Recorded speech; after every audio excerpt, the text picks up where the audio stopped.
今头来高雄的历史建筑逍遥园修复了后，伫11月份已经开放参观。这栋80年的历史建筑是日本式的农园别庄，因为爬园真久啊，要开放英国的模样真无简单，嘛找无设计图啊，所以只好靠古早的相片来修复好势。即马已经修复好势，甲乡亲咱做伙来去细看卖。那最特别的地方，大家要往上面看。印街式上面有装饰，这个装饰呢，就是对网带的天花板哈，网带的天花板，这是完全人工做的。加入来逍遥园的二楼，地当感受到这栋别墅的雅致，天棚、条啊壁，每一个所在拢有伊的故事。蓝白的四松图案来呈现哈，四松是一个江户时期就流行的一个式样哈，所以它也有300-400年的历史哈。逍遥园内部的建筑装塔，毋但充满日本风格，嘛结合西洋的元素。行来走卡则看，内底煞出现现代的灶台。我们觉得很新奇的事情哈，80年前，对，这是旧的物件哈。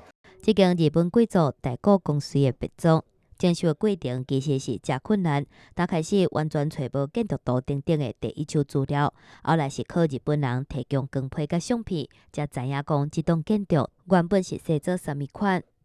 我们那时候很兴奋，说哇，这个终于可以看到它的全貌了。因为当时逍遥园的周边还是行人新村的状态，它还没有理出来，就是你从周边很难看得到今天这样一个完整的一个景象。大古公司伫咧1940年起这间别庄，二战了后是被伊所写甲贯穿，看起来古古拗拗，险险啊，得去互人拆掉。好佳在文化局甲民间合作修复，甚至是专工找日本师傅来台湾斗3工。日本匠师来至少超过3位以上。那他们来台湾然后在逍遥园这边就进行了试砌板以及佐关以及泥塑还有编织这方面的技法的一个交流。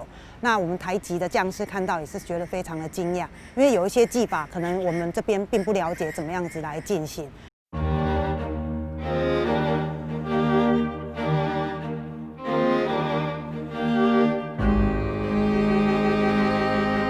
那高雄火车站从原来的哈马星的高雄港站移到这边来，傣港波就是现在的新兴区，也就开始发展了。所以逍遥园当时是傣港波第一座私人的宅邸，很有代表性。